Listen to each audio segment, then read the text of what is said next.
Well, let's put it into perspective. The book is written by Michael Wolff. It'll be out next week.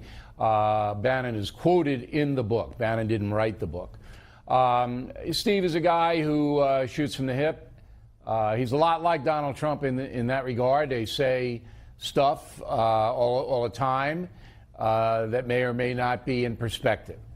So my opinion about the meeting, and I have a limited knowledge of it, obviously wasn't there, and I'm depending on reports. But I think it's like the Jimmy Breslin book, The Gang That Couldn't Shoot Straight.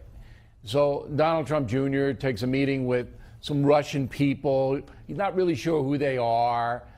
He goes up in the Trump Tower and he sits there because he thinks he's going to get dirt on Hillary Clinton. There is no dirt. The meeting lasts 20 minutes and everybody leaves.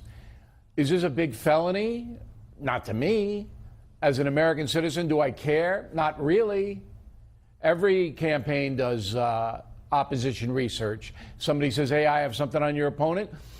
You know, is it smart that Donald Trump Jr. went there without an attorney? No. And that's the point that Steve Bannon makes, and it's a good point.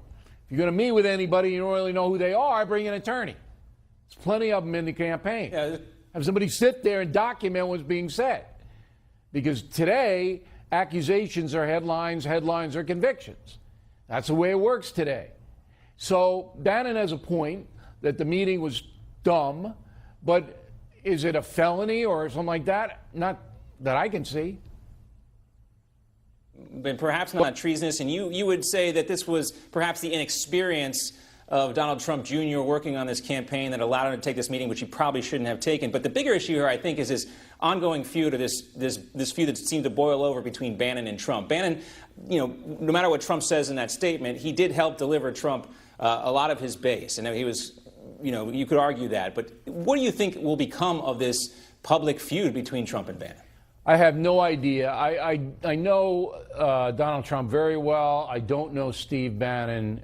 I met him once briefly. I think that Bannon at one point thought that Trump was going to be a weapon. That's the best word, a weapon against what Bannon sees as a declining country. That's turned out to be so. Donald Trump is basically changing the presidential culture. But Steve Bannon, because of his leaks and things like that, and the president has a point, Steve Bannon did leak while he was in the White House. And because of all that, they had to move Bannon out when General Kelly, the new chief of staff, came in.